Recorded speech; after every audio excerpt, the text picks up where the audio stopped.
Seguidamente, señoras y señores, tendremos la exposición del excelentísimo señor doctor Alan García Pérez en el tema La Revolución Francesa y sus consecuencias en Latinoamérica. Señor presidente del Poder Judicial, don Javier Villestein, señoras y señores, dignas autoridades, cuando recibí la invitación del presidente del Poder Judicial para participar en esta cátedra de la Corte Suprema, actividad que, por cierto, considero muy importante y pedagógica para todo el país, se me propuso abordar este tema que acepté en la lógica de ser un tema simple y bastante conocido por todos los que iban a participar en esta actividad.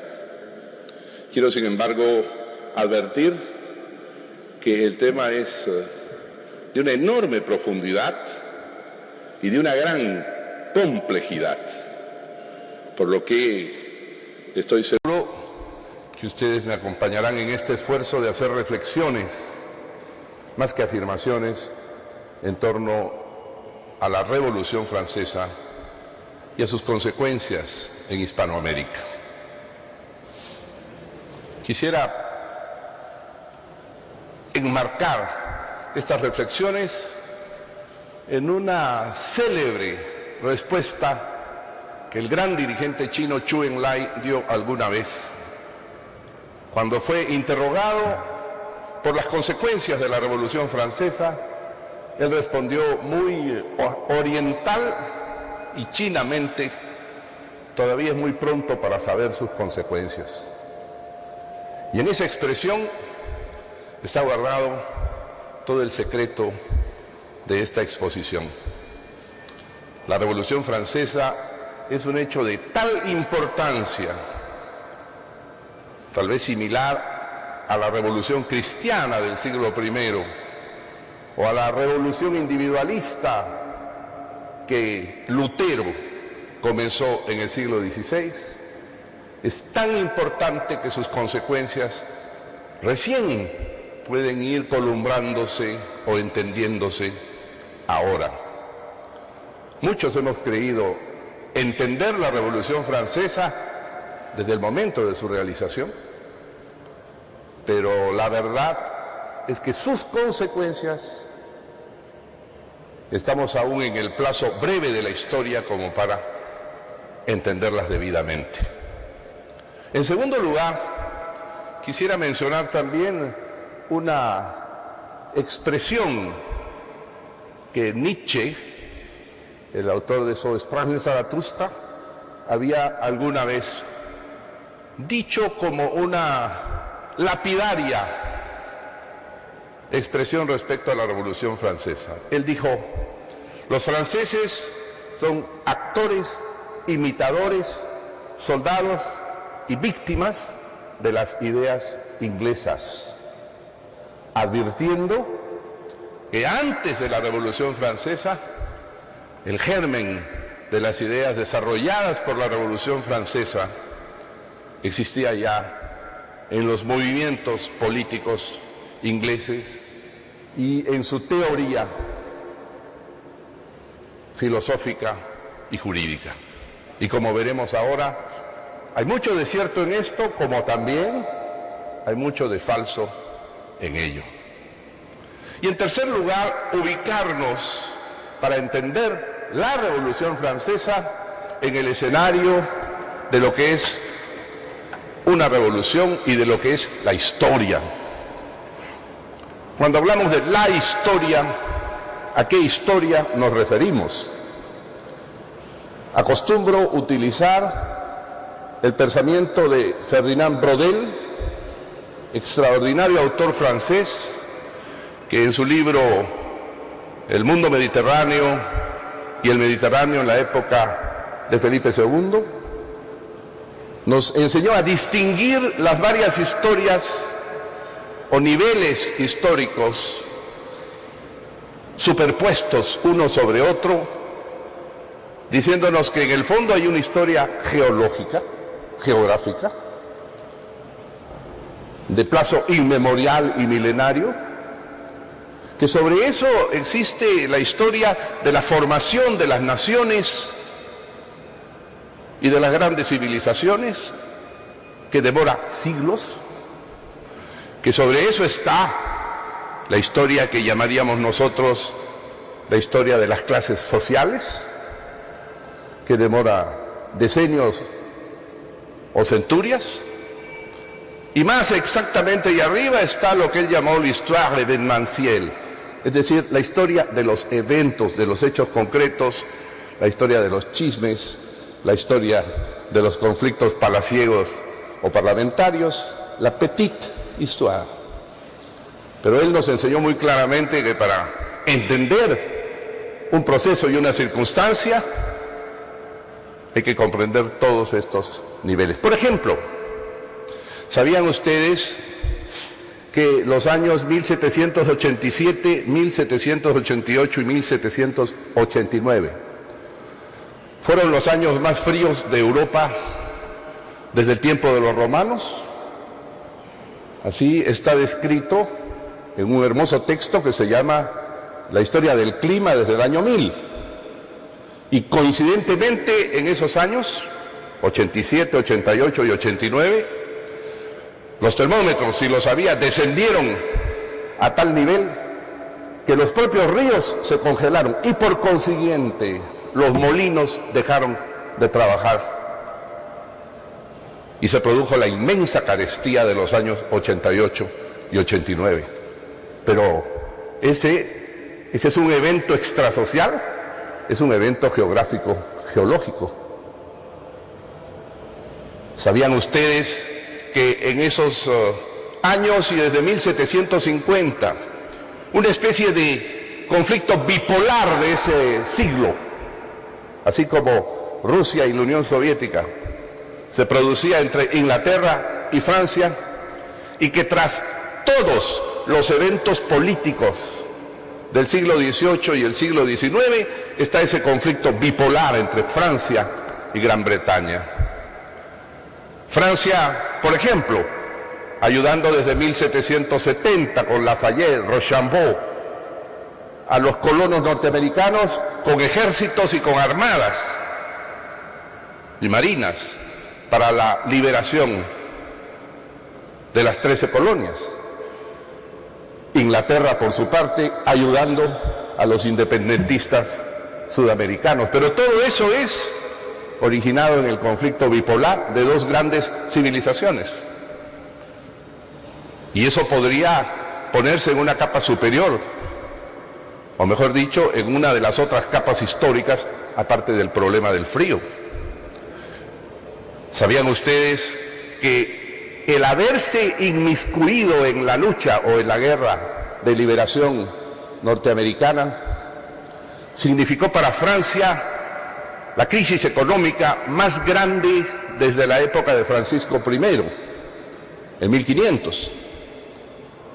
270 años después, la monarquía estaba en bancarrota por haberse inmiscuido en un conflicto al otro lado del mundo, enviando flotas gigantescas, la armada del almirante Villeneuve, por ejemplo, enviando flotas enormes y preparándose contra una posible invasión inglesa en respuesta a la ayuda francesa a las colonias inglesas. El rey Luis XVI, en última instancia, comprometió lo que hoy día sería todo el presupuesto nacional en hacer unas enormes defensas que se llamaron las defensas de Boulogne, que significaban construir en concreto y fierro islas en el Canal de la Mancha para defenderse de un posible desembarco británico. Si él no se hubiera comprometido en eso, no hubiera necesitado convocar a los parlamentos de nobles para pedirles más dinero e impuestos, porque ellos eran, los nobles, los que determinaban las leyes. Y como los nobles le negaron al rey entregarle más impuestos, se vio obligado, a costa de perder su cabeza, a convocar las Cortes o la Asamblea General en Francia. Y en ese momento, y sin saberlo, desencadenó todo el episodio que terminaría con su pobre y no muy bien provista cabeza rodando por las calles de la Place de la Concorde en París. Es importante recordar entonces estos tres temas para entender las revoluciones francesas.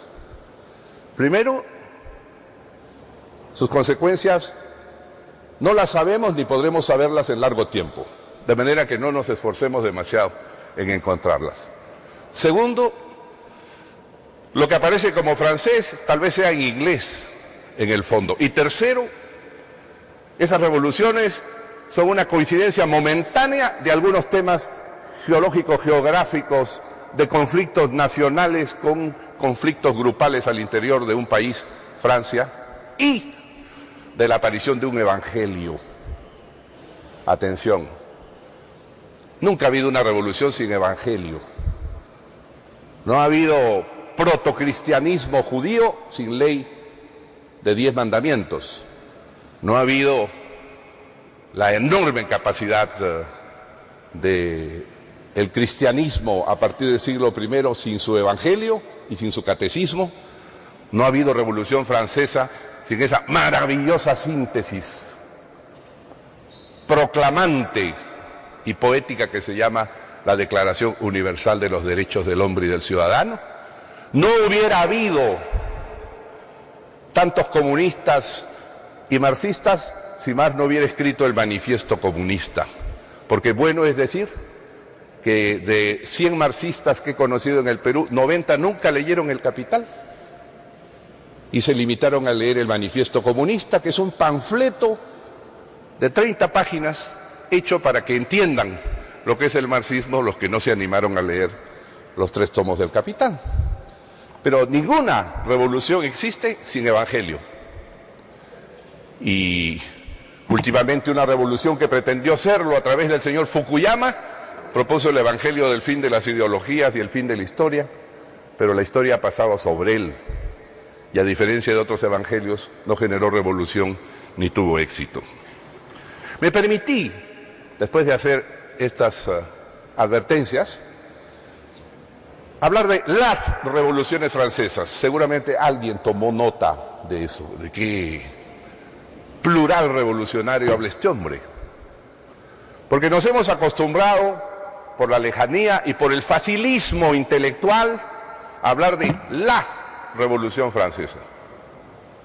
Y de hecho, para quien estudia el devenir de los apenas 10 años, entre 1789 y 1799, encuentra que existen no una, sino varias revoluciones francesas, y esa es la primera tesis que me interesa destacar hoy día. ¿A qué revolución francesa nos referimos cuando hablamos de la Revolución Francesa? En primer lugar, partamos pues de la Bastilla para poner un origen a algo. El pueblo de París reaccionó violentamente cuando fue separado del Ministerio de Economía el señor Necker. El señor Necker, que ni siquiera era francés, sino suizo, había hecho creer al pueblo francés y a sus abogados que de él dependía la solución al problema del clima. Bueno, he escuchado cosas mejores en elecciones nuestras y las estoy escuchando ahora. El señor Necker convenció a todos que podía cambiar el clima y abaratar el pan que desesperaba a los franceses.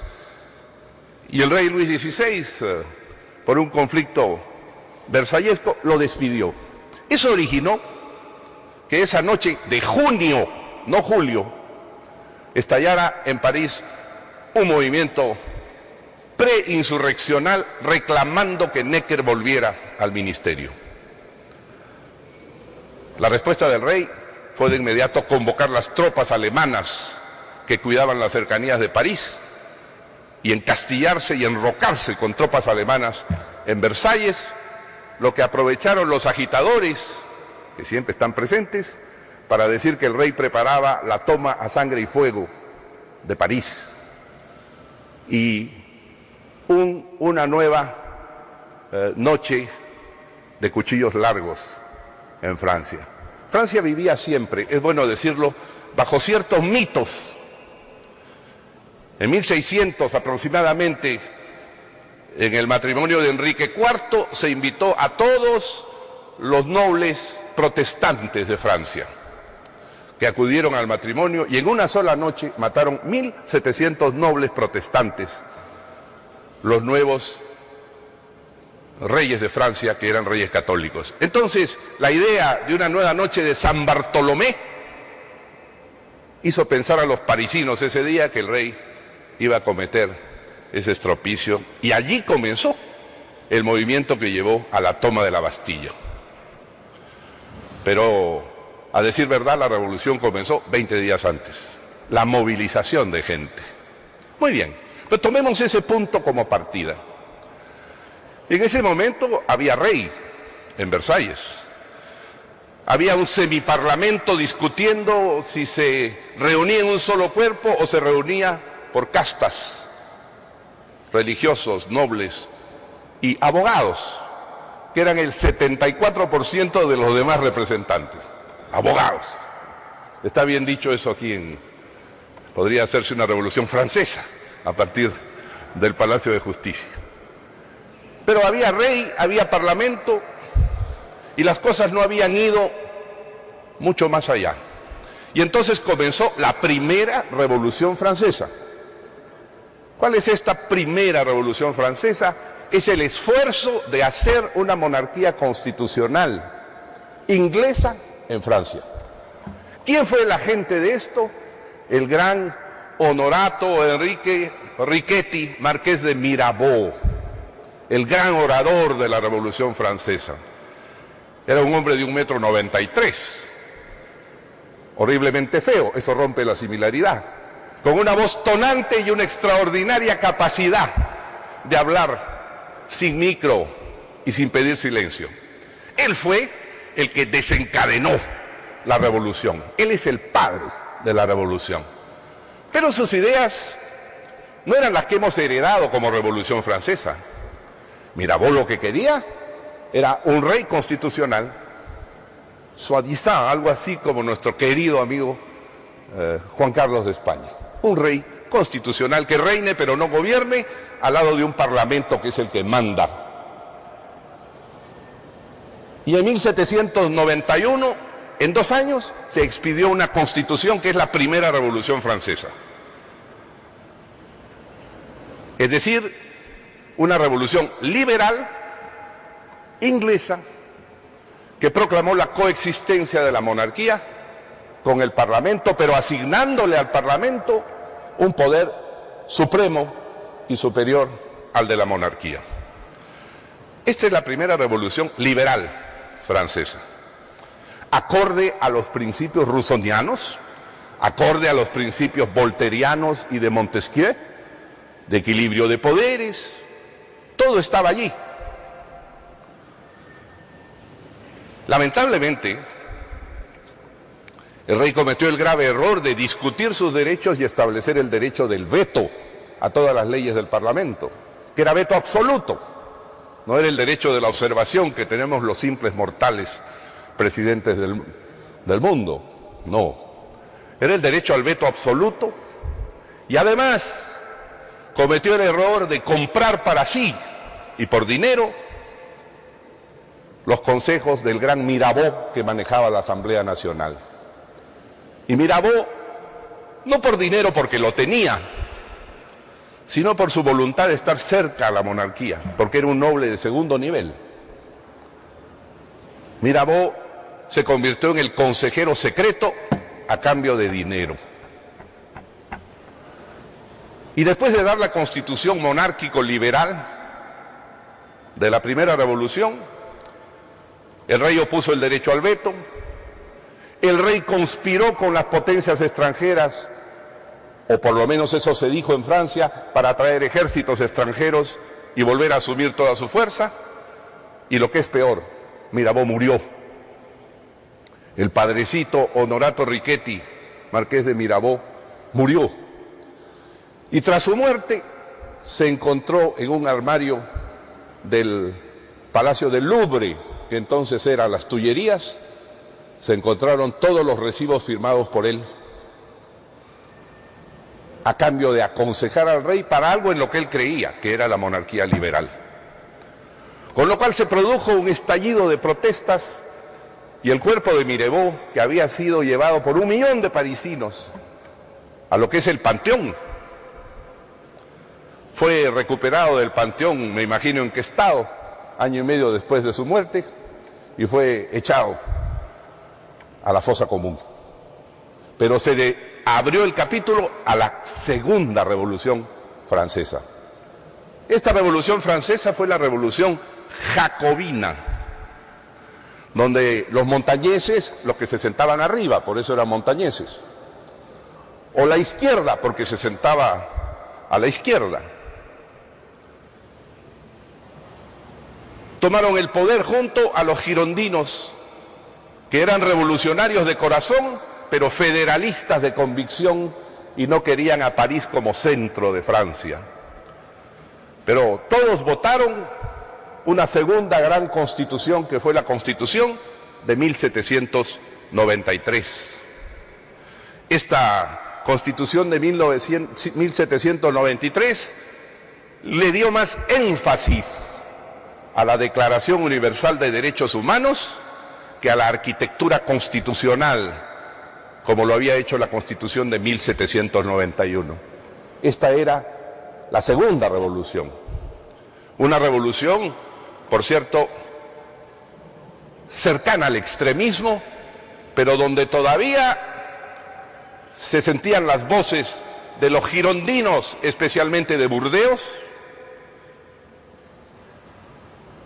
y del inmenso y extraordinario Georges Danton, ministro de la Justicia, defensor de la Revolución, sucesor de Mirabeau, por sus capacidades atléticas, oratorias, y el gran pensador de esta etapa, la Revolución Jacobina. Esta Revolución Jacobina, como he dicho, levantó y fortaleció el concepto del Parlamento como superior. Es como nuestro primer Parlamento de 1822. Partido San Martín, bajo la sospecha de querer ser el rey José o de traer un monarca extranjero aquí, todo se volvió sospecha, y el gran Luna Pizarro, arequipeño él,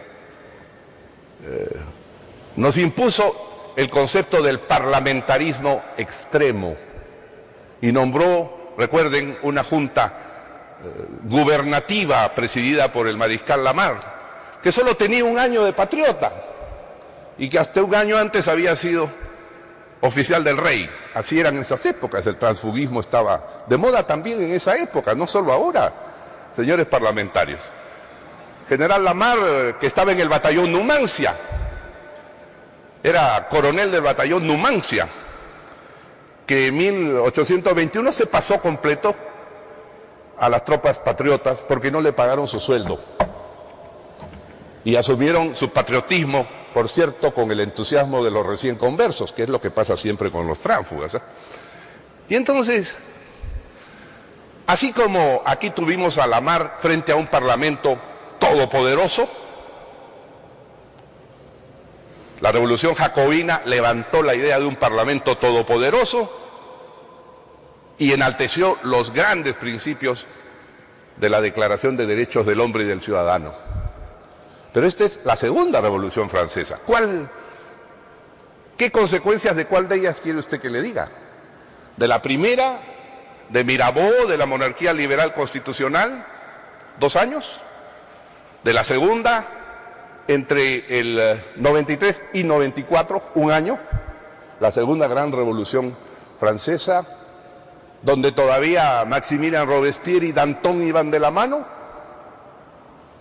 ¿O la tercera Revolución Francesa, que es el terror, cuando, cansados de este escándalo permanente en el Parlamento, el Congreso.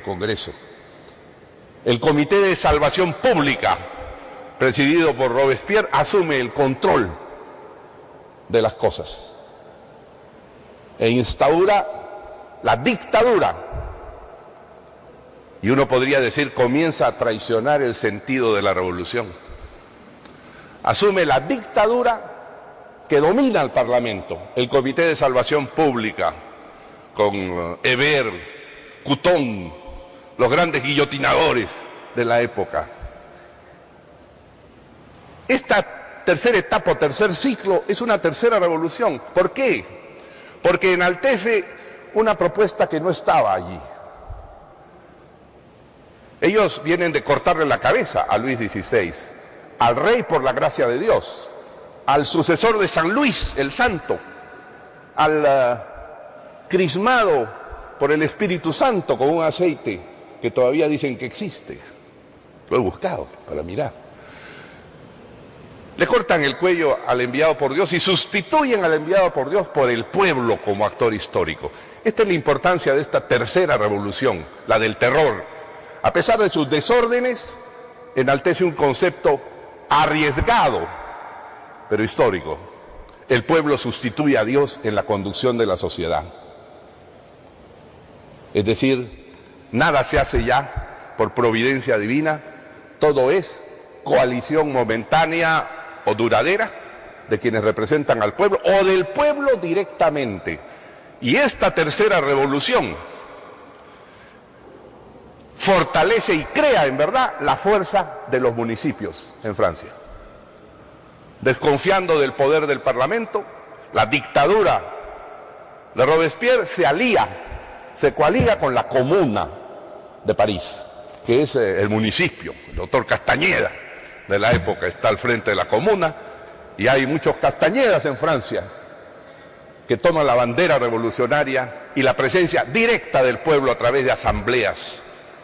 Esta es la tercera revolución. En la primera de Mirabeau esto no existía. Mirabeau es noble. Los nobles participan con el rey en la monarquía ilustrada, constitucional. En la segunda son los abogados y los conductores políticos los que mandan. Danton, Vergniaud, Robespierre. En la tercera, con el Comité de Salud Pública, de Salvación Pública, son las masas, como dicen en algunos partidos, las bases, las que mandan. Pero naturalmente todo eso va a dar paso a una cuarta revolución francesa, y tal vez la más importante y la que también tiene que ver con Hispanoamérica de ese momento y con la América Latina de hoy. Y se llama la fase expansiva de la revolución a través de Napoleón. Producido el desorden general, siempre las sociedades piden un Napoleón que la salve. A veces son Napoleones como el Corso francés, a veces son Napoleones de bolsillo. Y cada uno llega con diferentes motivaciones a su cargo de Napoleón. Pero ya verán cómo terminan siempre los Napoleones.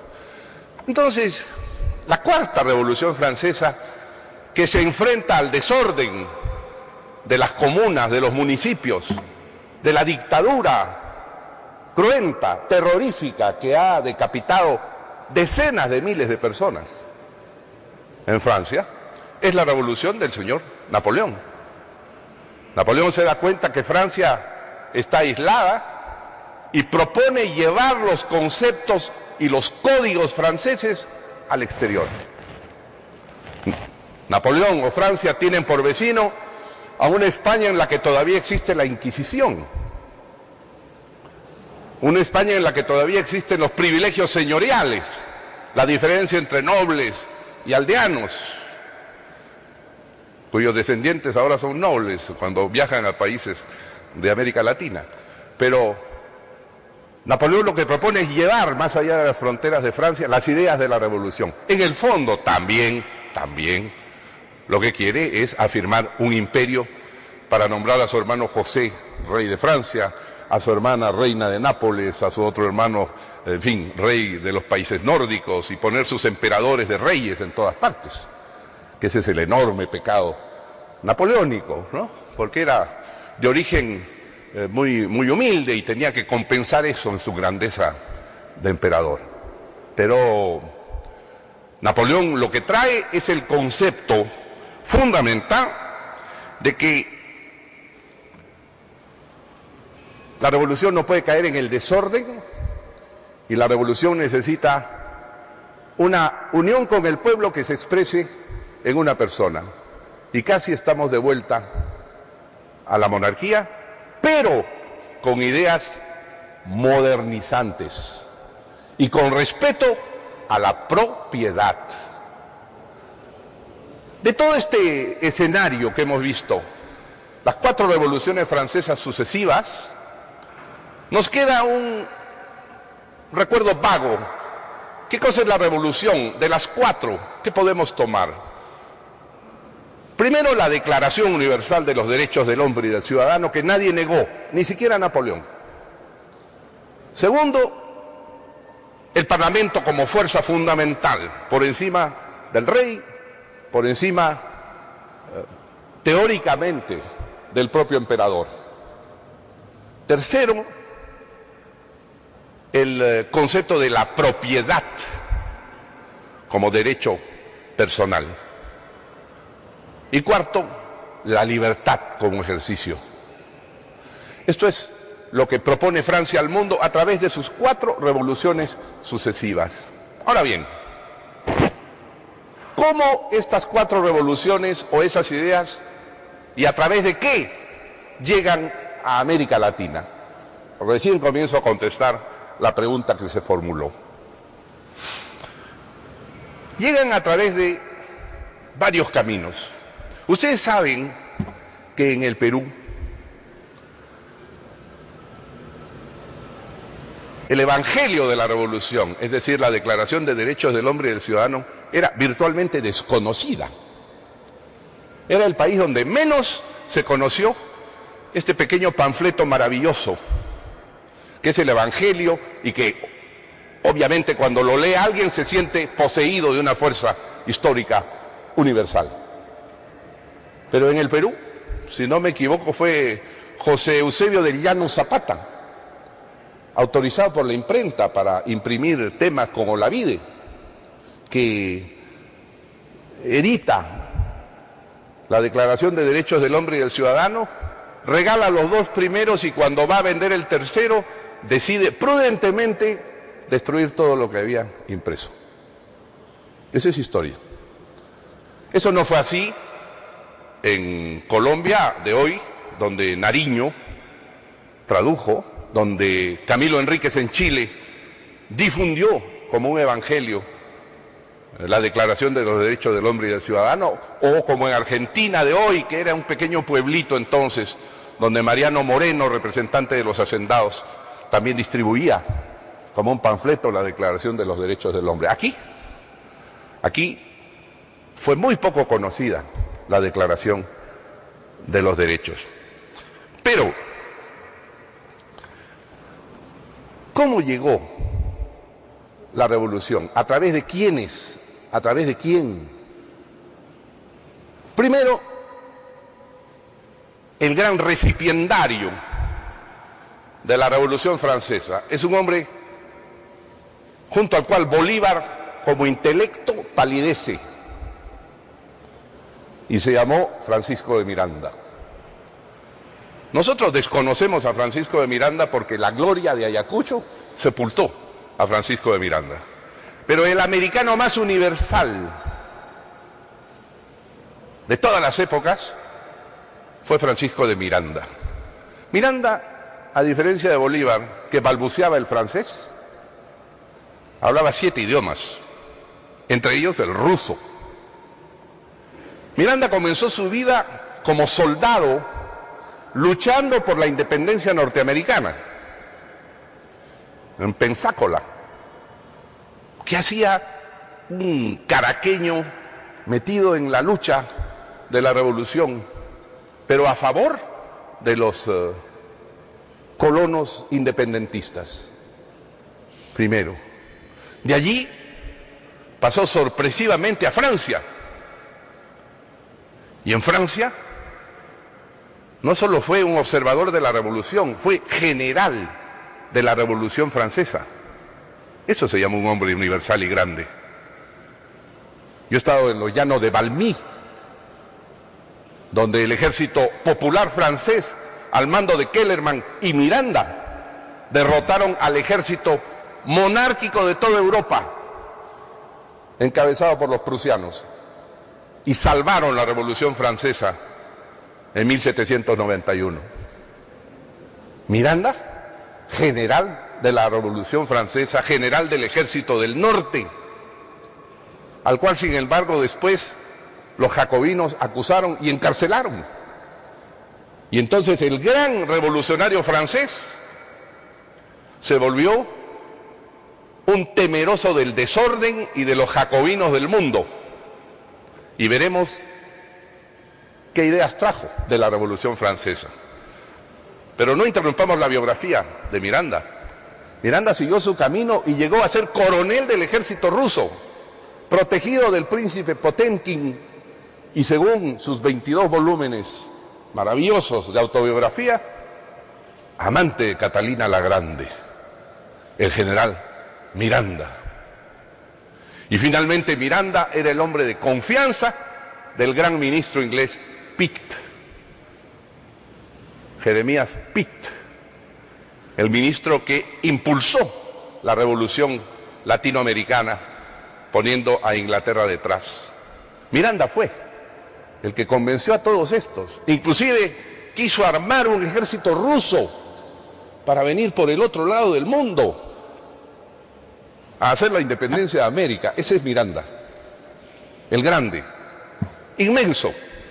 A su lado, el general Bolívar es un general con suerte y constancia, pero las páginas escritas por Miranda, el conocimiento del mundo de Miranda, los idiomas de Miranda y la admiración rendida, gran maestre de las logias masónicas de Francia. ¿Qué más? Un caraqueño, medio mulato, aunque rubio de pelo, hijo de canario con criolla caraqueña. Él fue todo eso. Y Miranda fue entonces el gran personero de la revolución. Miranda, como les he dicho, fue general de la revolución, pero sufrió en carne propia casi la guillotina, porque sus jefes se pasaron al lado alemán. Kellerman y Dumouriez se pasaron al lado alemán, amenazados por los jacobinos. Miranda no se pasó, volvió a París y lo encarcelaron y tomó terror al terror, terror al desorden. Y entonces cuando él viene a América en 1806, trae la versión de la última revolución francesa, trae la versión napoleónica de la revolución. Muy bien a la modernización, muy bien a la independencia, pero bajo un monarca. Y permítanme abrir un paréntesis para que vean lo inmenso de este hombre y lo poco informados que a veces somos. Miranda desembarca en 1806 con estudiantes y bodegueros de Nueva York, a los que ha enganchado como soldados pagados para hacer la independencia de Hispanoamérica. Los primeros mártires de la independencia de Hispanoamérica son unos norteamericanos que vinieron de casualidad, estudiantes de la Universidad de Nueva York y bodegueros de Nueva York, que se enteraron que venían a hacer la revolución de la libertad de América cuando ya estaban embarcados. Con ellos desembarcó en Ocumare, cerca de Coro, en Venezuela, y proclamó algo que nos interesa mucho a nosotros. Proclamó la independencia desde el Mississippi, porque todavía México era dueño hasta el río Mississippi, no le habían quitado Texas, y la Luisiana todavía no había sido vendida por Napoleón. Proclamó la independencia desde el Mississippi hasta Chile. Es el gran integracionista, sin saberlo. Pero en segundo lugar levantó una bandera. ¿Qué bandera? Una bandera de 7 colores. Miranda se presentó en Ocumare con una bandera de 7 colores, los colores del arco iris. ¿Y qué propuso Miranda? Que toda esa vasta tierra fuera gobernada por un inca, descendiente de la casa de los incas, y que el parlamento fuera un consejo de caciques, donde el presidente del parlamento fuera el cacique del Cusco. Sí, señor. No solamente el americano más universal de la historia, sino el peruanista más grande que ha tenido la historia. Miranda propuso esto. Lamentablemente su expedición de norteamericanos fue diezmada y 20 pobres norteamericanos pagaron en la horca el precio de haber seguido a Miranda. Miranda partió de nuevo en 1806 desde este primer impulso de libertad, pero dejó esta idea. Por eso, queridos amigos, de los 7 colores del arco iris, como diría cualquier pintor, hay colores básicos. Está el azul, está el gualda o amarillo y está el rojo. Esos son los colores de Colombia, Venezuela y Ecuador. ¿Qué les parece? Ellos tienen los colores del Tahuantinsuyo que reivindicó Miranda. Nosotros tenemos los colores de Castilla la Vieja, porque el regimiento, el último en el que sirvió don José de San Martín, era el regimiento de Talavera de la Reina, de blanco y rojo, para que se entere el señor. Por consiguiente, nosotros somos todavía castellanos, para que se enteren algunos que les gusta la historia. Cuando Hernando Pizarro en 1542-46 levantó su bandera de los encomenderos, levantó la bandera blanca y roja, los colores de Castilla, como primera bandera del Perú. Y 3 siglos después, don José no es que durmió y vio a los flamencos de blanco y rojo, todos estos cuentos, sino que venía de un regimiento de blanco y rojo y nos puso de blanco y rojo. Después alguien añadió una estrofa apócrifa al himno y nos dejó humillados y con la cerviz agachada durante 2 siglos, hasta que por fin hemos despertado de eso. Pero Miranda, este hombre extraordinario, nos trajo la versión de una de las 4 revoluciones. Repitamos: la revolución liberal de la monarquía constitucional a la inglesa, Mirabeau; la revolución jacobina con el Parlamento Supremo y la Declaración de los Derechos del Hombre y del Ciudadano; la revolución del terror y del desorden, que es el pueblo en las calles; y la revolución llevada a toda Europa por Napoleón, que es la revolución del orden, de la modernidad. Es una dictadura ilustrada. Lo que trajo nuestro gran amigo fue la última de estas 4 revoluciones. Él no trajo nada de lo anterior porque estaba curado de espanto del desorden. Para ir prontamente, naturalmente, él salió años después, cuando la Junta de Caracas declaró la independencia, que eso sí la declararon rápidamente. Bolívar trajo a Miranda porque lo admiraba. Miranda lo nombró a Bolívar jefe del regimiento que cuidaba Caracas en las cimas, en un fuerte. Bolívar permitió que los prisioneros del fuerte tomaran el fuerte. La revolución se precipitó y Bolívar, para curarse de esto, entregó al gran Miranda a los españoles a cambio de recibir su pasaporte para salir de Caracas. Es la hora negra de Bolívar, entregar al gran Miranda, que terminó muriendo en Cádiz, en el cuartel de la Carraca, en Cádiz, con una argolla de hierro atada a la pared en 1814. Yo lo he visto. Así murió el gran Miranda, entregado por su mejor discípulo. Por eso hay que tener cuidado.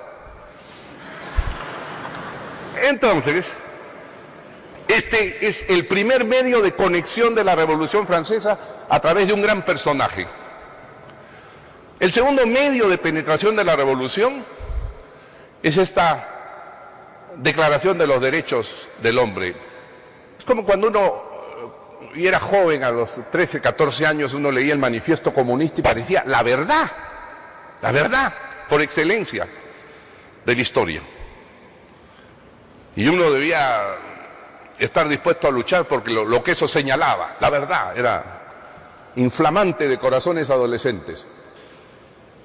La Declaración de los Derechos del Hombre y del Ciudadano, que ahora usamos día a día, está en nuestro lenguaje, está en nuestra cuna. Ya no la entendemos, ya no la escuchamos, pero para quien no la escuchó, en 1790 o en 1800 debió ser un mensaje inflamatorio, extraordinario. Bueno, en América hubo revolucionarios que solo se dedicaron a distribuir.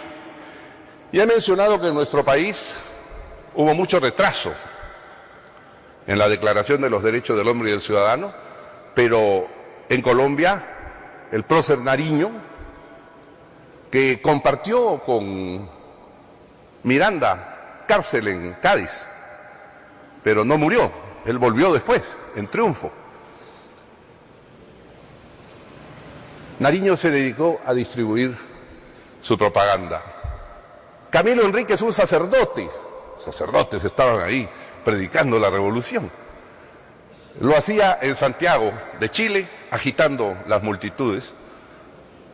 Mariano Moreno era secretario de los hacendados en el Tribunal del Consulado de Buenos Aires, era un gran.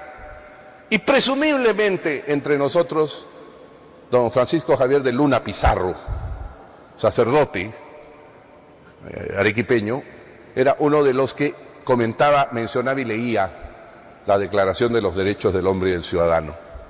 Pero esta declaración sí tuvo una enorme importancia por una razón: es el discurso de la modernidad, es el discurso de la revolución.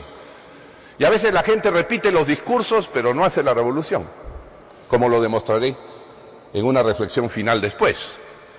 Entonces, este fue el segundo medio de ingreso de la Revolución Francesa. Un tercer medio de ingreso fue indirecto, pero el desencadenante de la independencia de América. Y ha dicho que en Francia, de la revolución liberal, la revolución jacobina, la revolución del terror y el desorden, y la revolución de la expansión hacia Europa con Napoleón.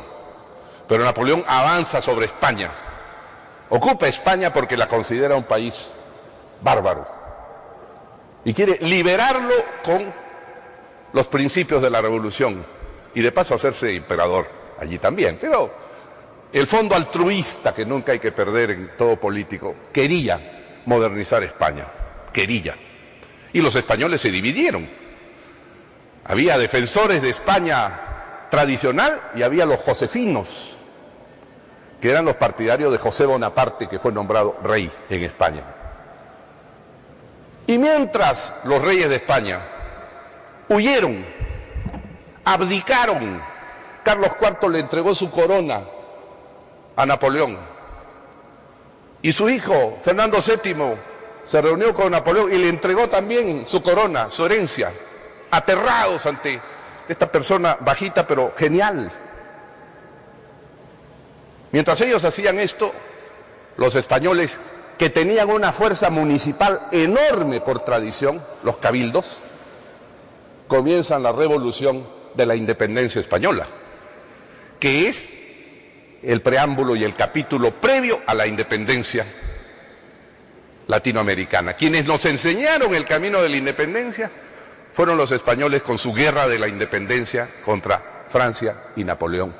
Ese famoso alcalde Palafox, ese famoso alcalde de Móstoles, que comienza el 2 de mayo de 1808, el enfrentamiento contra los franceses, originan sin saber lo que iba a ser el cambio de este mundo. Napoleón invade, exila y toma presos a Carlos IV y a su hijo Fernando VII. Y en España todos se preguntan, ¿a quién obedecemos? ¿Obedecemos al rey? Ya no está. ¿Obedecemos al rey francés José Bonaparte? No, porque no tenemos juramento con él. Nos obedecemos a nosotros mismos. Fíjense, y por defenderse de la Revolución Francesa que viene con Napoleón, asumen la Revolución Francesa en su esencia, la esencia de la libertad de los cabildos y municipios. Y sobre los cabildos y municipios se forman las juntas, digamos, regionales, para hablar en términos peruanos. La Junta de Asturias es la primera, después la de Castilla, la de León, Aragón, se forman las juntas. Las juntas crean una Junta Suprema que preside el gran conde de Floridablanca. Utilizo detalles porque estaba Vicente Ugarte del Pino, el gran españolista nuestro. Y cuando avanzan los franceses, Floridablanca se ve obligado a renunciar y deja todo en manos de un consejo de regencia. Y España se ve reducida a 10 kilómetros cuadrados de tierra en la isla de León, fuera de España. Ahí está el poder político español y los franceses ocupan toda España. Y este Consejo de Regencia, como último recurso, decide convocar las Cortes Generales y genera la Revolución de Independencia de América. Porque al convocar las Cortes Generales en 1810, que van a dar la gran Constitución Liberal de 1812, este Consejo de Regencia desencadena todo lo que va a terminar en los llanos de Ayacucho. ¿Por qué? Porque cuando se forman ante la invasión francesa las juntas de Asturias, etcétera, la noticia hace que aquí se formen las juntas de Buenos Aires, la junta de Charcas, la junta de Quito, que se llaman juntas conservadoras del poder de nuestro señor don Fernando VII. Así se llaman. No son independentistas. Solo Caracas, extrañamente, es independentista de frente. Se forman las juntas, se acreditan representantes a las Cortes de Cádiz. De acá van Ramón Feliú, Blas Ostolaza, etcétera, etcétera. Y allá se da una constitución que es una copia, mutatis mutandis, de la gran constitución de 1791 de Francia. Es la traducción de la constitución de 1791, con un monarca constitucional, limitado por poderes modernos y populares del Parlamento y limitado por la ley. Esta es la revolución de 1812 a través de la Constitución liberal. Ciertamente, después de todo lo que hizo el pueblo español por él, vuelve en 1814 Fernando VII y lo primero que hace es abolir la Constitución liberal y proclamar el absolutismo divino de nuevo. Todo esto genera en los ejércitos españoles que hay aquí, donde hay masones, hay liberales, también hay nobles y tradicionalistas, generan grandes conflictos. Es el caso de Pezuela y la Serna, es el caso de Olañete y Valdés. Unos son masones, otros no, otros creen en Fernando VII, otros creen en las Cortes de Cádiz. Todo esto va a desordenar. Pero Napoleón, al ingresar a España, desorganizó toda América y toda España. Creó las juntas, que a su turno quedaron los países. En Argentina, en el Perú, donde no hubo junta. Nosotros siempre vamos a la saga.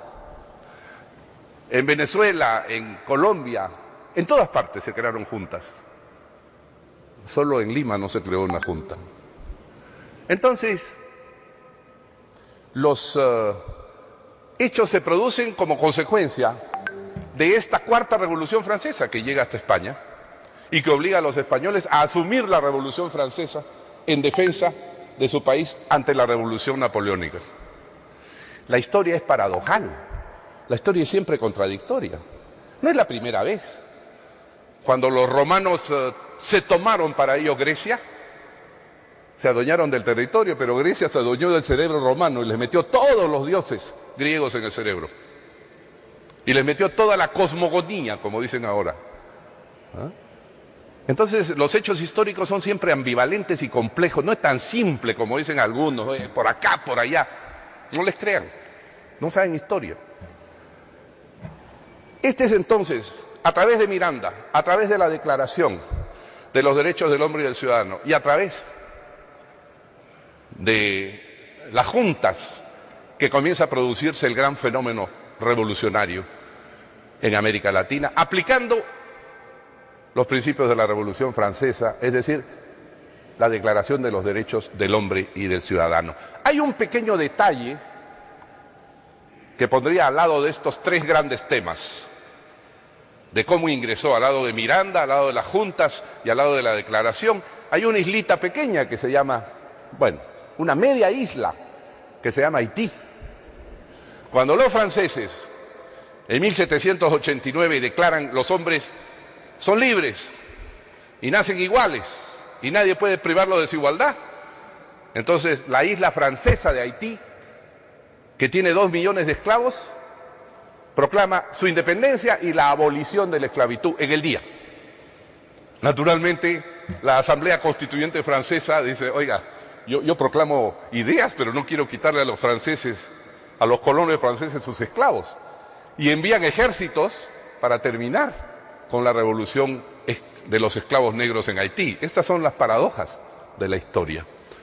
Pero, curiosamente, allá en Haití hay una inmensa influencia de la figura de Napoleón. Después de haberse proclamado independientes, van a tener un gobernador. El primero es Toussaint Louverture, que es un gobernador elegido por la gente. El segundo es un gobernador vitalicio, Dessalines. Y el tercero es un emperador o presidente vitalicio, Pétion. Y la importancia de esto es que en pequeño están tomando todas las ideas, ejemplos buenos y malos de la revolución, pero van a servir, curiosamente, como pivote cuando Bolívar sale en una de sus expediciones con 10 hombres que le quedan. En un pequeño barco llega a Haití y el presidente vitalicio Pétion es el que le da dinero, armas y barcos para volver a Caracas. Bueno, es la historia y cómo la revolución ha ido creando condiciones en todas partes. Muy bien. Si yo tuviera que decir entonces, ¿qué cosa es la revolución? De todos estos hechos que son varias revoluciones, diría que la revolución es en principio, la reivindicación de la fuerza parlamentaria, en segundo lugar, la reivindicación de la presencia del pueblo en la historia en lugar de la providencia divina, en tercer lugar, la presencia de un evangelio inmortal, que es el de los derechos del hombre y del ciudadano, y en cuarto, la defensa de la propiedad como un derecho material esencial de las personas. Porque hay derechos espirituales, la libertad, y hay derechos materiales. Yo tengo mi casa, yo tengo derecho a dejar a mis hijos esto. Eso es lo que reivindica la revolución, grosso modo. Quisiera hacer algunas reflexiones ya de tipo político de la revolución y las revoluciones universales. Primero, estoy de acuerdo con Zhou Enlai. Eso suena fuerte. No se puede decir cuáles son las consecuencias de la Revolución Francesa. Falta mucho para que sepamos cuáles son las consecuencias. ¿Por qué? Permítanme hacer una digresión filosófica. La Revolución Francesa lo que plantea son grandes orientaciones por las que el ser humano tiene que luchar. Libertad, igualdad, fraternidad, propiedad. Y esos conceptos pueden ayornarse con el paso del tiempo. ¿Cómo es la libertad? ¿Qué es la propiedad? Entonces son conceptos que permiten una pluralidad de contenidos dentro de sí. Por eso dura la revolución. Todos los que han querido hacer revoluciones señalando fines cerrados, inevitables y necesarios, han fracasado. La revolución lo que nos dice es, luche por la libertad, que el mundo sea libre por la voluntad de usted o de las sociedades y los pueblos. La Revolución Francesa nunca dijo, el comunismo científico es el fin inevitable y material de las contradicciones de las sociedades. La diferencia entre la gran propuesta de la Revolución Francesa es que es abierta, En tanto que la gran propuesta del socialismo marxista del siglo XIX es que es cerrado. ¿Qué nos dice el marxismo del siglo XIX? En un comienzo no había propiedad y había comunismo primitivo. A renglón seguido, la sociedad se divide contra sí misma y hay amos y esclavos. Más adelante, por el desarrollo de las fuerzas técnicas, hay siervos y señores. Y con la aparición de la máquina, hay capitalistas y proletarios. Pero necesariamente la acumulación excesiva en manos de los capitalistas y la miseria de los proletarios conduce a la eliminación de la propiedad y por consiguiente conduce a la abolición de las clases. Hacia eso vamos, es un hecho necesario. Todo el que en la historia ha dicho eso se ha equivocado. La historia no tiene un fin inevitable, la historia es lo que nosotros queremos que sea. La historia es lo que nosotros, el ser humano, puede construir. De lo contrario, el ser humano sería un ser inerte que espera que se cumpla, pues, este vaticinio de llevarnos a todos hacia el comunismo universal y científico. Por eso dura la revolución, porque sus conceptos son abiertos. Y la revolución sigue ganando batallas porque está viva. No, murieron sus protagonistas, decapitaron a Danton, el gran crimen de Robespierre. Y murió Robespierre también, víctima de su intemperancia. Pero la revolución sigue viva, porque la revolución viene de ganarle a su adversario. La Revolución Francesa ha derrumbado la Unión Soviética, sí señor.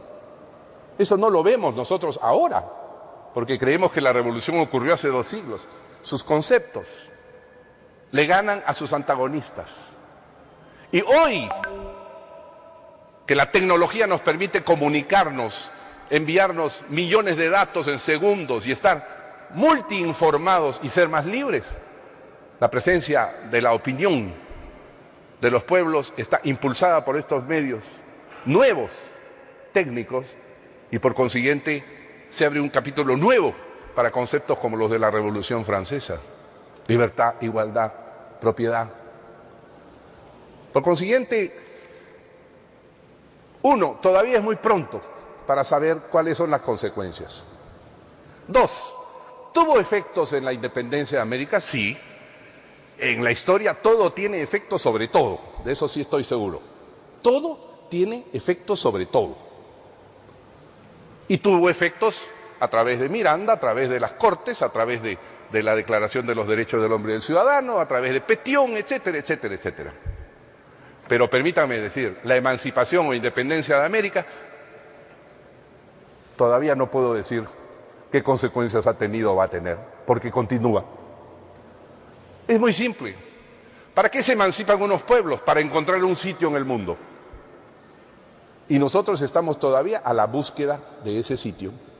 De manera que los 2 procesos continúan abiertos, buscando su perfeccionamiento a lo largo del tiempo. Primer tema. Segundo tema.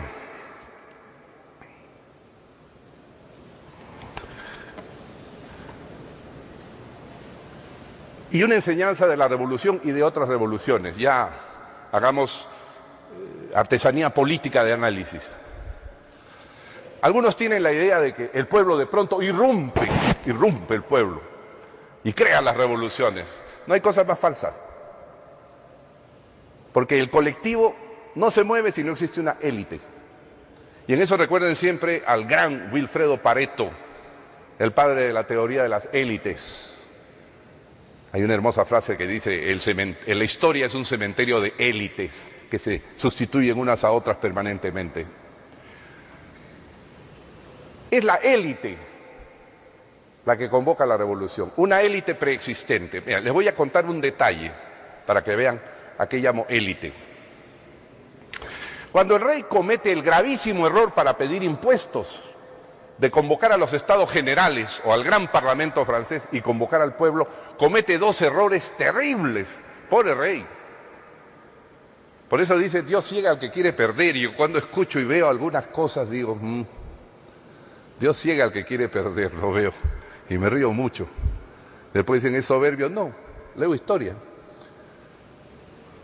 El rey, cuando no le dieron dinero para seguir su expedición militar contra Gran Bretaña, se peleó con los nobles, error gravísimo, y convocó a los abogados y al pueblo junto a los nobles. Segundo error atroz, pero un tercer error más dramático del rey, pues ya en la desesperación del que está ya afiebrado, cegado. Uf, ¿cómo ve uno en este tiempo tanta gente así? Da pena. El rey, a la hora de convocar a los estados generales, le pide a cada municipio, hay 72.000 aldeas en Francia, le pide a cada aldea que le escriba una carta diciéndole qué abusos recibe y qué le falta. Y sin darse cuenta, hace conscientes a las aldeas de los abusos en los que viven y del derecho a pedir mucho más de lo que les han pedido. Yo me he entretenido mucho en el Archivo Nacional de Francia, viendo salones más grandes que este, llenos de los cahiers de doléances, se llaman, los cuadernos de quejas. El pobrecito, este caballero, no era muy inteligente concibió su primer hijo después de 7 años de matrimonio, ¿no? Y con grandes problemas, sometido a operaciones. El rey originó que de todas las aldeas de Francia le mandaran un papel con quejas, cuadernos de quejas. Y originó que se sumaran todas esas quejas y se hiciera una queja nacional contra él. A ver, por consultar. Así como las Cortes de Cádiz a su turno dijeron, convoquemos la corona en desgracia, dijo, convoquemos a las Cortes y a esos americanos, y les dieron la idea de crear juntas y de crear repúblicas. El pobre rey también creó, se peleó con los nobles, convocó la Asamblea General del Pueblo y en tercer lugar le pidió a cada aldea que le diga ¿qué le duele? Me duele la cabeza, la culpa la tienes tú. Los zapatos me quedan chicos, la culpa la tienes tú. Bueno, se puso de blanco de todo y perdió la cabeza.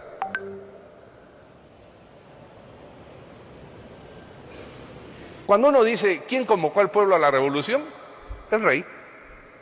El rey lo convocó antes que se supiera quién era Mirabeau, Danton, a esto de 2 años antes. Ya el rey estaba diciéndole a todos, écheme la culpa de todo a mí. Como dice el bolero, échame la culpa de todo. Así decía el rey. Bueno, después apareció naturalmente los activistas de la revolución que le dan un sentido, pero él convocó el escándalo.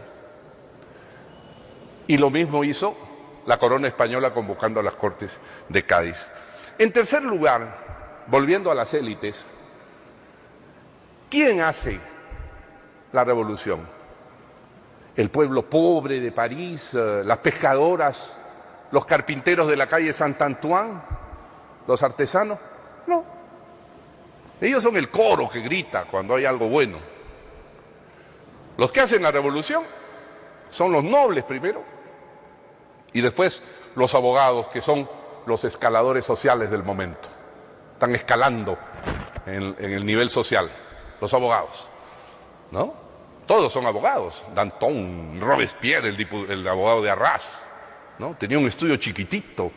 Ahí está todavía el estudio de Robespierre, en la plaza de Arras.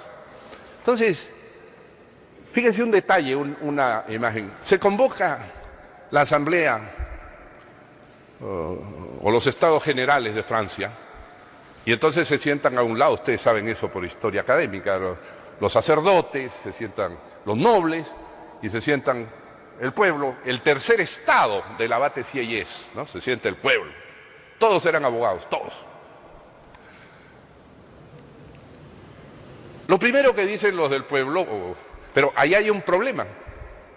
Acá están los sacerdotes, acá están los nobles, y allá están los plebeyos abogados, nosotros. Pero ha habido 2 o 3 nobles que se han pasado de aquí a allá, con un ánimo demagógico extraordinario. Uno de ellos es el marqués de Mirabeau. Mirabeau es un hombre que es hijo del conde Mirabeau. un hombre rico, poderoso, pero que no quiere a su hijo, tal vez porque es un hombre muy feo, picado de viruelas.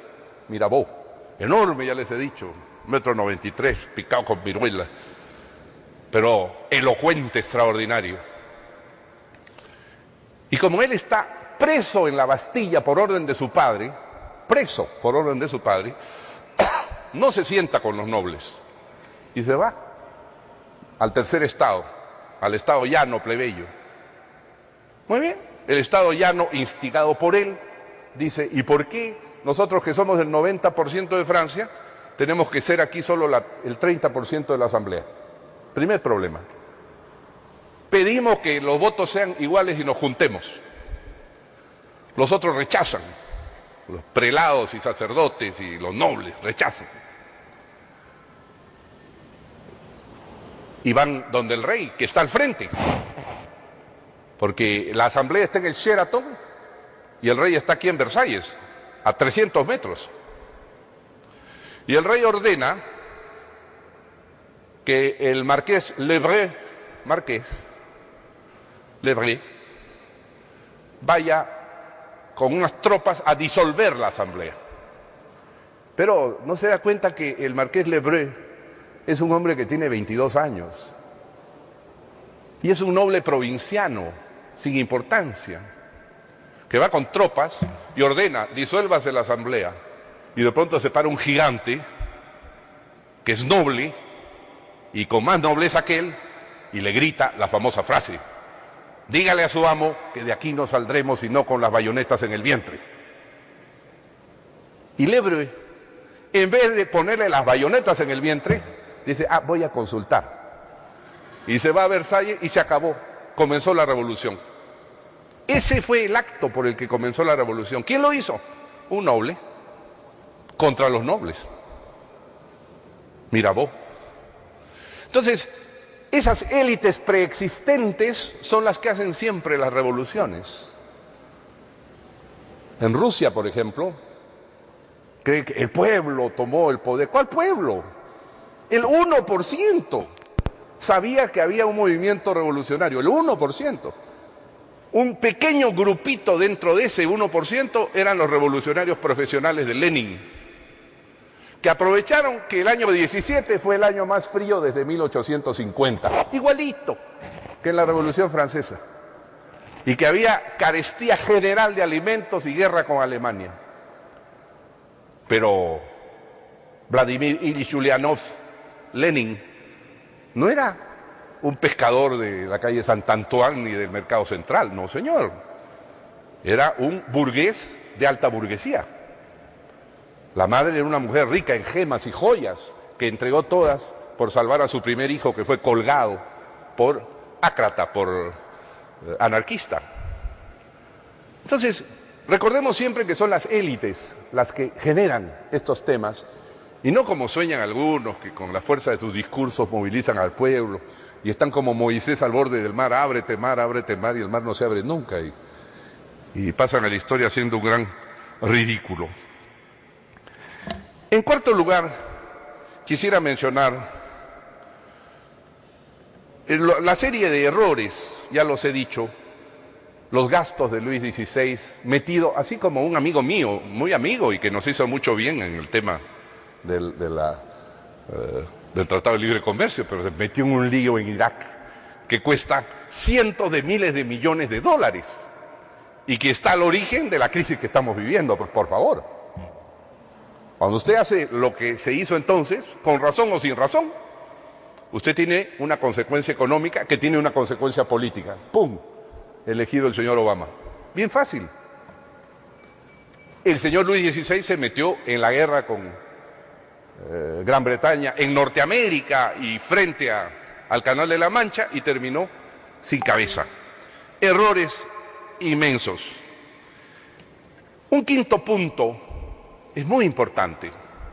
Yo les recomiendo la lectura de un texto que se llama El viejo régimen y la revolución, l'Ancien régime et la révolution. Es un texto de Alexis de Tocqueville, el padre de la sociología francesa. Alexis de Tocqueville analiza cómo estaba Francia en el momento de la revolución y lo analiza como un periodista con datos y cifras y llega a la siguiente conclusión. O sea, a ese pobre hombre le cortaron la cabeza a nombre de unas ideas que todas ya eran realidad.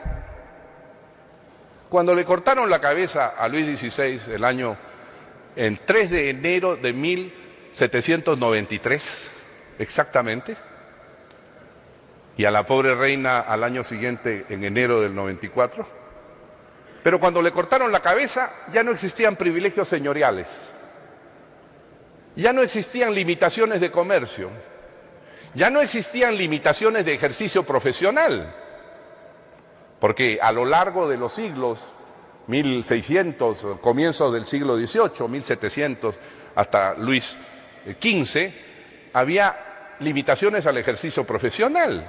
Doctor Sibina no hubiera podido ser abogado fácilmente, porque no es noble, ¿o sí? No es noble. Entonces, nadie hubiera podido ser abogado, había limitaciones al ejercicio profesional. Todo eso lo fue retirando la misma monarquía. Y resulta que cuando le cortaron la cabeza, digamos que el 80% de lo que pedía la Revolución Francesa ya estaba hecho materialmente. Faltaba quitarle el título a los nobles y quitarle sus bosques, que ese fue el gran problema, para sacar leña de ahí, ¿no?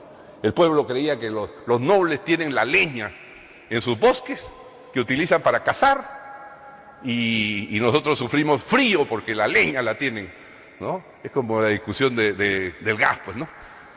Así le hacen consentir a la gente muchas cosas. Bueno, entonces, ¿cuál es la tesis? La política teatraliza cosas que ya están hechas. Es decir, la inmensa mayoría de las demandas revolucionarias ya estaban en cumplimiento, pero había que cortarle la cabeza al rey de todas maneras. Había que teatralizar el asunto, tal vez bien, para que no vuelvan más. Como hicieron con el pobre señor Ceausescu. Ya estaba derrotado, hay que fusilarlo por si acaso. No quiero seguir otros ejemplos. Pero eso es muy importante para saber cómo la Iglesia teatraliza estos temas.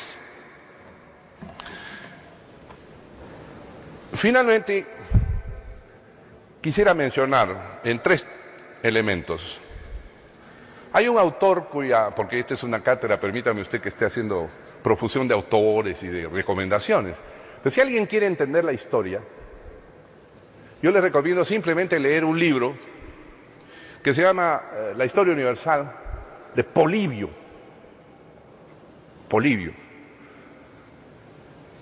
fue un esclavo griego que en el año 212 a.C. fue capturado y llevado a Roma. Y allí escribió, con toda su ciencia y aprendizaje griego, una historia universal diciendo algo extraordinario. Fíjense, durante mucho tiempo, influidos por el economicismo marxista y liberal, que es muy economicista y liberalismo también, materialista, nosotros decimos que la economía es la que manda y los sistemas políticos obedecen, traducen lo que pasa en la economía. Polibio dijo no. Polibio dijo, los sistemas políticos solos se mueven, sin necesidad de ver las cosas económicas. Y dijo lo siguiente, sabio y extraordinario. Cuando hay un rey bondadoso, un rey bueno y amado por el pueblo, sí, pero ese rey tiene una familia. Ocurre muchas veces. Ese rey tiene unos compadres, unos amigos. Estos van a abusar del poder del rey.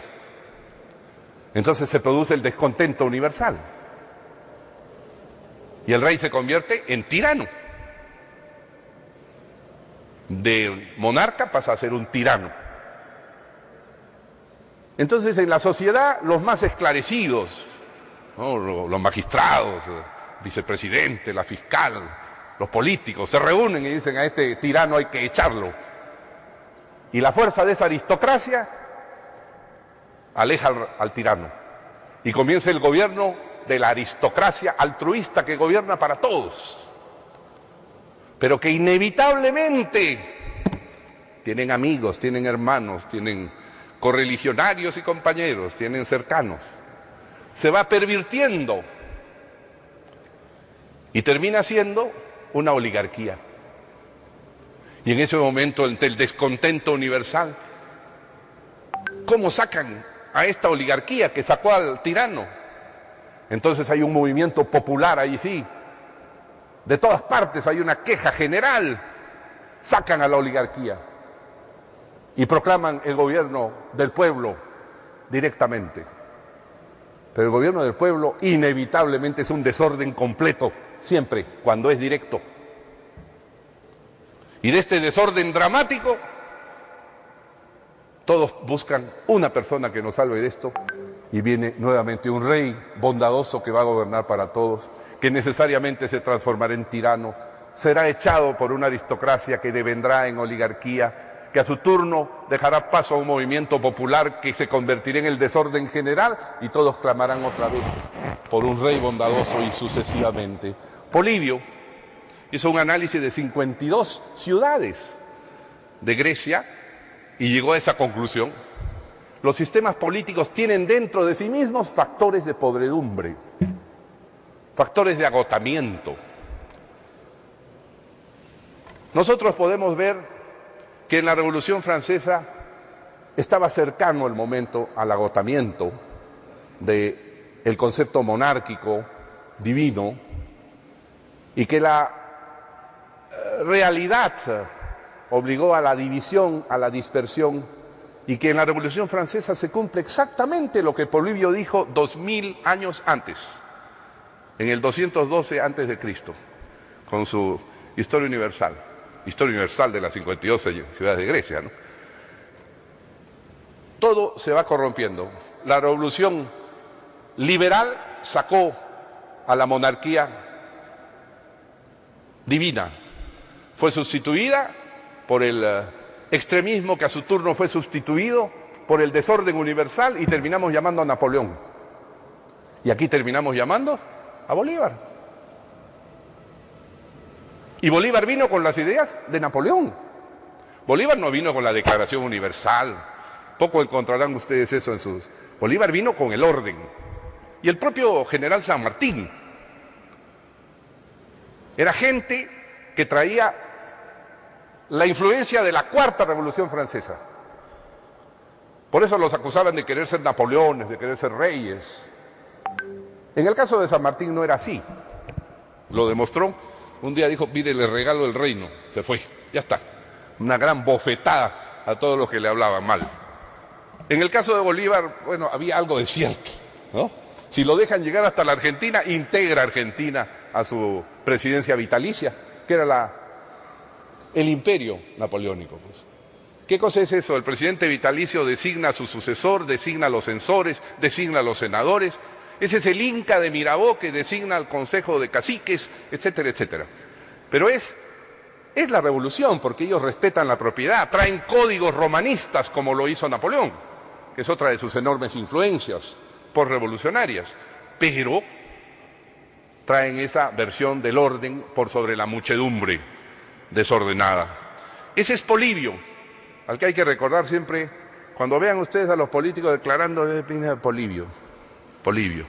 Ya está en etapa de podredumbre la cosa, Polibio. Pero para bien, porque ahí mismo viene la solución y después esa solución también va a degenerarse. Otro tema importantísimo, y ese es el tema de mi tesis doctoral con el profesor Manuel Fraga Iribarne en Madrid.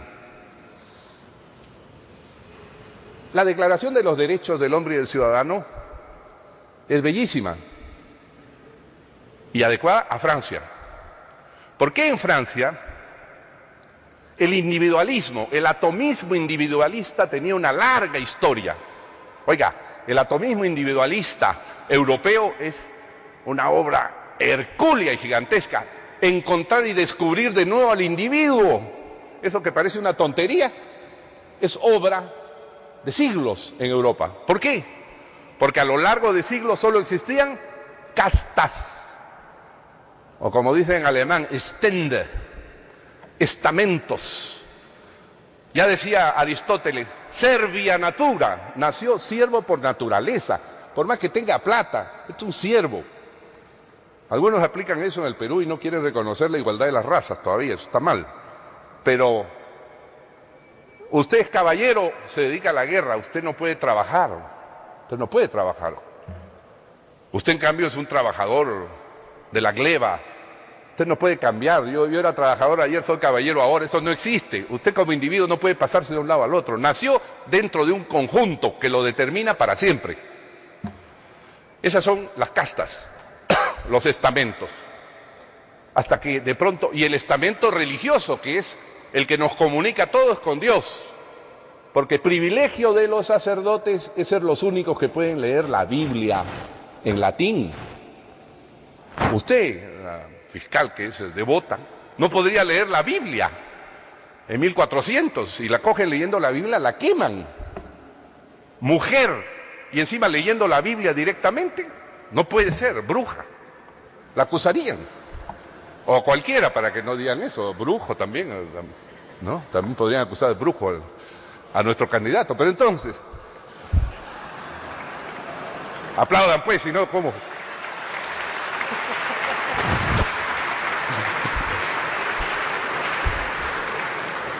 Entonces, ¿qué hizo Lutero de pronto? Lutero es el monstruo en cuyo capítulo estamos viviendo y no nos damos cuenta. Lutero dijo de pronto, oiga, un momento, derecho a leer la Biblia lo tienen todos los seres humanos porque son criaturas de Dios todos. Este es el gran cardenal de Lima, sí, cardenal, pero es igual que yo. Se ríe porque es de la católica, el señor Sivina. Pero entonces, todos tenemos derecho a leer la Biblia por igual. ¿Y qué hizo? Como Gutenberg había inventado 60 años antes este extraordinario aparato, la imprenta, publicó en 5 idiomas la Biblia por millones de ejemplares. El Vaticano lo quiso sancionar, agarró la carta del Papa, la bula, la quemó ahí en la puerta de la iglesia. Acabó el Papa, aquí no manda el Papa, manda todos los lectores de la Biblia. ¿Qué hizo? Liberó a la humanidad, liberó la conciencia humana y creó el individualismo. De allí lo que estudiamos en nuestros colegios, Locke, Hobbes y Erasmo de Rotterdam, todos esos son subsecuencias al gran Martín Lutero. Ese es grande, revolucionario, extraordinario. Entonces, Martín Lutero echó las bases del atomismo individualista y la revolución consagró el individualismo, el individuo. Pero aquí, ¿cómo es individuo? Si aquí hay 19 razas, aquí por 3 siglos hemos vivido. Ese es español que ha venido de España, pero es español noble, el otro es español comerciante, o sea, está debajo. Yo soy hijo de españoles, pero nací aquí, estoy debajo porque nací aquí. Este otro es mezclado con una cacica, entonces es mestizo, está abajo mío. Y debajo de él hay un sambo, que mezcla un blanco con un negro, está el sambo. El mulato, y el mulato con cholo es sambo. Y el sambo con blanco otra vez, tercerón. Y el tercerón con blanco, cuarterón. Y el cuarterón con blanco, quinterón, y etcétera, etcétera, hasta que llegue el no te entiendo. Es una de las castas. No te entiendo, yo por ahí voy y de verdad que a veces no los entiendo, ¿no? Un montón de no te entiendos pasan por ahí. Pero lo peor es esto, cada uno tenía un color que vestir. Ah, no es así pues. Así como los judíos no los dejaban montar caballo, tampoco el negro podía usar armas. El negro no podía usar ciertos colores, los ambos tampoco. Entonces habían juicios acá, bueno, lo que era como acá, ¿no? Decláreme que yo, mire, soy sambo, pero soy sambo tirando para mestizo. Entonces ahí le dan su resolución, su cautelar. Reconózcasele como mestizo para que pueda usar color amarillo. No, el amarillo era el color de las prostitutas en la colonia. Ojo, esa corbatita no está bien. Vitocho, Víctor Andrés, no está bien eso. Entonces, no, Pero eso no es por eso, es porque una persona política a la que él quiere muchísimo y de la que sueña ser vicepresidente le ha dado esa corbata seguramente. Bueno, entonces, aquí no existía el concepto del individuo, sino el concepto del grupo. Negro, esclavo, español de allá, español de aquí, todos tenían este concepto. Muy bien.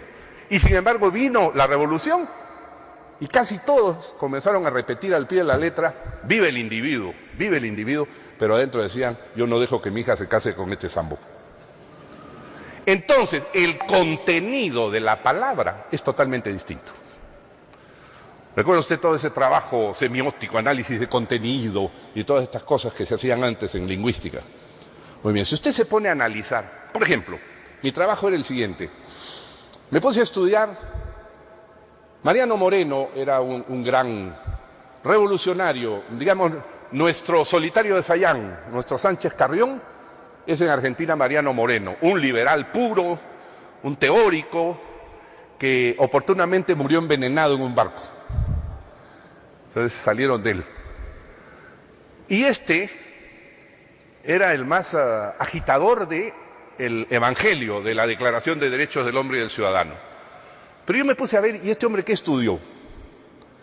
Y entonces tuve en mis manos los cursos que él había seguido en la Universidad de Charcas, en Chuquisaca, y los cursos que había seguido en el seminario, donde estudió en Córdoba, y en el seminario de Chuquisaca y después en la Universidad de Chuquisaca. Y me encontré que él era formado, no en Rousseau, no en Voltaire, los individualistas, sino que lo que allí se enseñaba era otra cosa. Felipe II tuvo una audacia enorme, cerró España con los Pirineos, creó la Inquisición y declaró que allí no entraba la reforma. Es verdad, aquí no entra la reforma protestante y todo eso, quemamos a que venga con eso.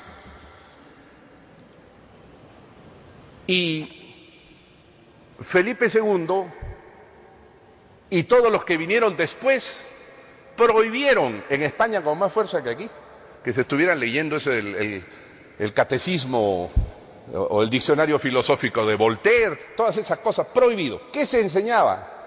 Se enseñaba Francisco de Vitoria, a ver, profesor Ugarte, Francisco de Vitoria, Hevia y Bolaños, Santa María de Paredes, los grandes de la alta escolástica, es lo que se enseñaba en lo que sería secundaria y universidad. Entonces, estos que justificaban las castas y la separación de grupos humanos, no de individuos, sino de grupos, es lo que nosotros teníamos en la cabeza a la hora de leer la Declaración de Derechos, que era de individuos. Por eso es que el análisis de contenido de lo que se decía tiene poco que ver con lo que se hacía, porque teníamos otro trasfondo cultural absolutamente diferente y que le daba pues otra orientación a las mismas palabras. Es como Cristo decía, esto no es nuevo, decía yo no he venido a mover una jota ni una tilde de la vieja ley, vengo a poner vino nuevo en odres viejos. O sea, le doy contenido a la misma palabra. En este caso nosotros le damos contenido viejo al odre nuevo, al revés, pues, ¿no? Hay que tener mucho cuidado cuando se habla de... Uno lee y dice, oh, qué bien, había leído a Voltaire y había leído la Declaración de Derechos. Nada que ver. Está hablando de otras cosas y por eso la sociedad de castas se mantuvo en nuestro país y en toda América, todo el siglo XIX, bien entrado el siglo XX y me parece que en algunos casos ha llegado al siglo XXI. La sociedad de castas, la sociedad de diferencias. Cuando vea en algunos periódicos que ponen High Society, que ponen las fiestas de moda, cuando vea a los triunfadores del pueblo de apellidos españoles, populares y andinos en las páginas del prestigio social de las fiestas, ahí diré, estamos dejando atrás la sociedad de las castas, ¿no? Eso pienso, eso lo pienso seriamente y es uno de los obstáculos tremendos que tiene nuestra patria. Finalmente, en la historia que acabo de contar, hay siempre una enseñanza que queda. Cada cierto tiempo, la humanidad se encandila, o como dicen las señoras, A la humanidad le calientan la cabeza con un país. Por ejemplo, durante largo tiempo las ideas inglesas eran la ópera magna de la política y la jurisprudencia mundial. Las ideas inglesas en política. Cuando los Estados Unidos se independizaron con las ideas inglesas contra Inglaterra, Estados Unidos, esa sociedad de granjeros ingenuos y buenos, pasó a ser el reino de Juan Jacobo Rousseau para los franceses. Y los dibujaban a Jefferson, a Franklin, a Washington. Eran el ejemplo mundial. Los Estados Unidos independientes, unos granjeros que leían la Biblia, cuáqueros, evangelistas, ¡qué bien! Bueno, fueron las sociedades ideales, Gran Bretaña, Estados Unidos. Cuando, muy influidos por Estados Unidos e Inglaterra, los franceses hicieron esta revolución, se convirtieron ellos en la sociedad ideal del mundo. Y desde aquí, desde España, desde Rusia, todos miraban a Francia como la patria de la libertad. En todo tiempo y en toda época hay una sociedad ideal a la que queremos seguir. Después fue, años después, la Unión Soviética. ¿Cómo no? Arrastró a más de la mitad de la humanidad a creer que lo que se estaba haciendo allí tenía un sentido extraordinario, libertario e histórico. No fue así. Debajo estaba Stalin. Después los Estados Unidos recuperaron espacio y dijeron, eso, somos la sociedad más desarrollada que puede llegar al espacio, que es lo que el ser humano añora, y se volvió la sociedad ideal. De pronto, China pasa a ocupar el rol de la sociedad ideal. Miren cómo crecen, miren cómo eliminan pobreza, miren qué extraordinario. Pero todas las sociedades ideales tienen inmensas contradicciones dentro, que no vemos mientras las idealizamos. Esto es fundamental.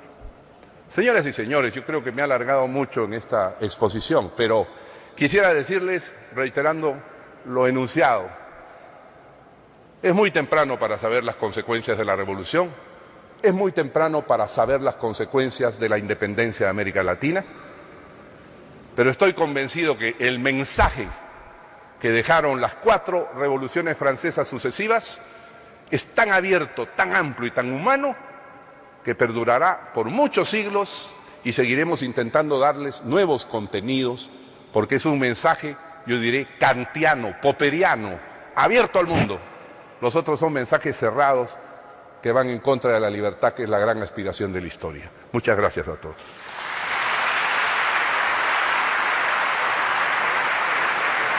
Dos.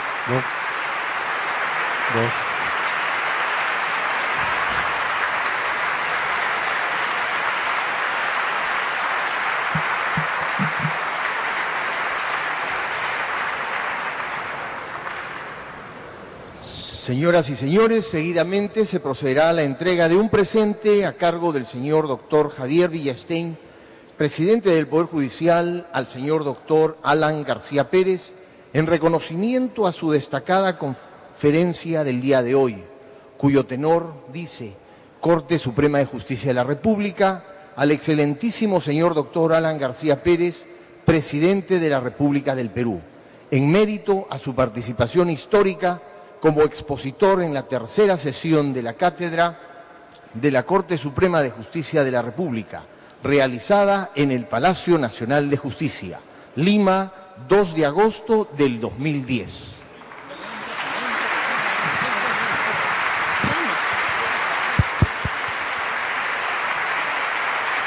Muchas gracias, señor presidente. En nombre de todos los presentes, agradecerle su magistral disertación. Ha sido en cantidad y calidad de primer orden. Hemos aprendido bastante y no podía ocurrir otra cosa que palabras venidas del presidente de la República. En esta oportunidad, la Corte Suprema, con su cátedra, ha rescatado a un profesor brillante de la tarea del presidente de la República, y con esta jornada de hoy declaramos iniciado la Semana del Juez en el Perú. Muchas gracias.